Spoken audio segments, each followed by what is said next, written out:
Hi guys, இது நம்மளுடைய BTS Tamil army. Hey my army friends, எல்லாரும் எப்படி இருக்கீங்க? All good.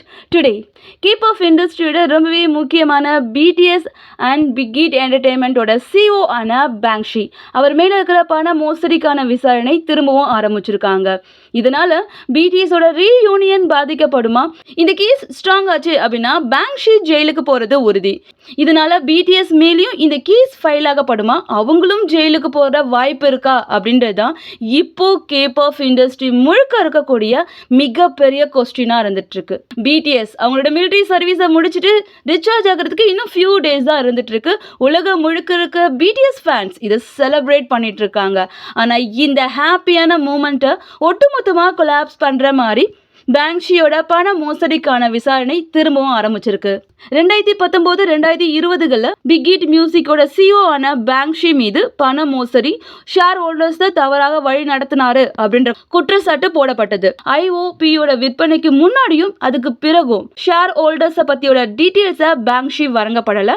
அது மட்டும் கிடையாது, $400 பில்லியன் மேல பண மோசடி அவர் செஞ்சிருக்காரு அப்படின்ற குற்றச்சாட்டும் பேங்ஷி மேல போடப்பட்டது. இதுக்காக கொரியாவோட FFS விசாரணையும் ஸ்டார்ட் பண்ணும் அப்படின்னு சொல்லி நோட்டீஸும் இஷ்யூ பண்ணாங்க.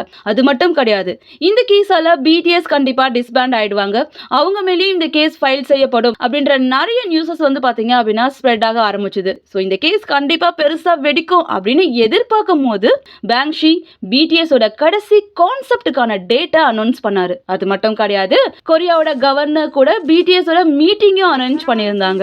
அதோட சேர்ந்து பிடிஎஸோட மிலிட்டரி சர்வீஸுக்கான டேட்டையும் அனௌன்ஸ் பண்ணாங்க. ஸோ உலகம் முழுக்க இருக்க பிடிஎஸ் ஃபேன்ஸ் பிடிஎஸ் மிலிட்டரி சர்வீஸை ஸ்டார்ட் பண்ண போறாங்க அப்படின்ற நியூஸை பயங்கரமா ஸ்ப்ரெட் பண்ண ஆரம்பிச்சாங்க. இந்த பரபரப்புக்கு மத்தியில பேங்ஷியோட இந்த பண மோசடிக்கான கேஸ் காணாமையே போயிடுச்சு அப்படின்னே சொல்லலாம். ஆனா இப்போ திரும்பவும் பேங்ஷியோட பண மோசடிக்கான கேஸ் வெளியே வர ஆரம்பிச்சிருச்சு. இதுக்கு காரணம் பேங்ஷி SMS என்டர்டெயின்மெண்ட் அண்ட் கோகோ இவங்க 2 பேரோட ஷேர்ஸ்ல 10% கையில வச்சுட்டு இருக்காரு. ஸோ இது இப்போ பேங்ஷிக்கு எதிராக அவரோட பண மோசடிக்கான விசாரணை திரும்பவும் ஸ்டார்ட் பண்ணப்படணும் அப்படின்னு சொல்லி எதிர்ப்பு அதிகமா வலுத்துட்டு இருக்கு.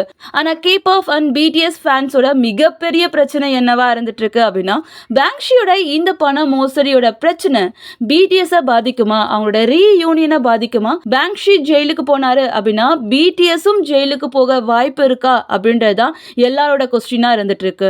இதுக்கு கொரியன் ஜேர்னலிஸ்ட் அண்ட் கேப் ஆஃப் இண்டஸ்ட்ரியஸ்ட் சொல்ற ஆன்சர் என்ன அப்படின்னா, கண்டிப்பா இருக்கு. எஸ், ஏன்னா பிடிஎஸ் உருவாக்குறதே பாத்தீங்க அப்படின்னா பேங்ஷி தான். ஸோ பேங்ஷியோட இந்த கேஸ் ஸ்ட்ராங் ஆச்சு அப்படின்னா பிடிஎஸோட ரீயூனியன் கேன்சல் பண்றதுக்கும் பிடிஎஸ் பேன் பண்றதுக்கும் வாய்ப்புகள் அதிகமா இருந்துட்டு இருக்கு. ஸோ பிடிஎஸோட குரூப் ஒட்டுமொத்தமா கலைக்கப்படுறதுக்கும் ஹைப்புக்கு கீழே அவங்க வேலை செய்யறதுக்கும் வாய்ப்புகள் அதிகமா இருந்துட்டு இருக்கு. இல்லைனா சோலோ ஆர்டிஸ்டா அவங்களோட கெரியரை தொடர்ந்து ஸ்டார்ட் பண்றதுக்கும் நிறைய வாய்ப்புகள் இருக்கு அப்படின்றதான் இது வரைக்கும் உள்ள நியூஸா இருந்துட்டு இருக்கு. நெக்ஸ்ட், இந்த கேஸால பிடிஎஸ் ஜெயிலுக்கு போக வாய்ப்பு இருக்கா அப்படின்ற கொஸ்டினுக்கு நிறைய பேரோட கருத்துக்கள் என்ன அப்படின்னா, இல்ல. பேங்ஷி என்னதான் பிடிஎஸ் உருவாக்கி இருந்தாலும் பிக் ஹிட் மியூசிக்கோட ஃபுல் ஷேர்ஸ் பாத்தீங்க அப்படின்னா பேங்ஷி கிட்ட தான் இருந்துட்டு இருக்கு. அது மட்டும் கிடையாது, பிடிஎஸ் மிலிட்டரி சர்வீஸ்க்கு போறதுக்கு முன்னாடியே அவங்களோட ஒட்டுமொத்த ஷேர்ஸையும் பேங்ஷி தான் ஹேண்டில் பண்ணிட்டு இருக்காரு. ஸோ இந்த வழக்கு ஸ்ட்ராங் ஆனாலும் ஒட்டுமொத்தமா இந்த கேஸோட பிளேமிங் முழுக்க பேங்ஷி மேல மட்டும்தான் இருந்துட்டு இருக்கும். பிடிஎஸ் ஜெயிலுக்கு போக வாய்ப்பு கண்டிப்பா கிடையாது. பட் பிடிஎஸோட ரீயூனியன் அவங்க ஒன்னா சேர்ந்து ஒர்க் பண்றது அப்படின்றது கண்டிப்பா இந்த கேஸால பாதிப்பு அதிகமாக தான் இருந்துட்டு இருக்கு. அதே நேரத்தில் இந்த கேஸை பத்தி தேர்ட் தாட்டும் இருந்துட்டு இருக்கு. அதாவது பேங்ஷி மேல இதான் ஃபர்ஸ்ட் கேஸ் கிடையாது. இதுக்கு முன்னாடி நிறைய கேசஸ் இருந்துட்டு இருக்கு. அது ஒன்றும் இல்லாத கேஸா போயிருக்கு. நிறைய கேஸ்ல பணம் மட்டும் பாத்தீங்க அப்படின்னா ஃபைனா பே பண்ணப்பட்டு அந்த கேஸே முடிஞ்சு போயிருக்கு. அது மட்டும் கிடையாது, கொரியால இருந்து கேப் ஆஃப் இண்டஸ்ட்ரியில இருந்து ஃபர்ஸ்ட் யூஎஸோட மியூசிக்கல் ஷேர்ஸை பாத்தீங்க அப்படின்னா பேங்ஷி தான் வாங்கியிருக்காரு. ஸோ ரொம்பவே முக்கியமான இடத்துல இருக்கிறதுனால இந்த கேஸ் ஒன்றும் இல்லாத ஒரு கேஸா மாத்துறதுக்கும் வாய்ப்பு இருக்கு அப்படின்றது நிறைய பேரோட கருத்தா இருந்துட்டு இருக்கு. ஓகே, எனிவேஸ் பிடிஎஸ் ஃபேன்ஸ்க்கு இப்ப பெரிய பிரச்சனை என்ன அப்படின்னா, பிடிஎஸோட ரீயூனியன்ல இந்த கேஸால எந்த ப்ராப்ளமும் வரக்கூடாது, பாய்ஸ் திரும்பவும் ஒன்னா சேர்ந்து ஒர்க் பண்ணணும் அப்படின்றதான் ஒட்டுமொத்தமா எல்லா ஃபேன்ஸோட எதிர்பார்ப்பா இருந்துட்டு இருக்கு.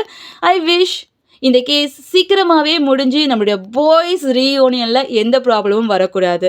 இந்த கேஸோட ஃபர்தரான கன்ஃபார்மான நியூஸஸ் ரிலீஸ் ஆகும்போது கண்டிப்பாக நான் உங்கள் கூட ஷேர் பண்ணிக்கிறேன். ஓகே, இந்த கேஸை பற்றி நீங்கள் என்ன நினைக்கிறீங்க அப்படின்னு சொல்லிட்டு கண்டிப்பாக உங்களோட ஒப்பீனியனை என்னோட கமெண்ட் பாக்ஸில் ஷேர் பண்ணிக்கோங்க.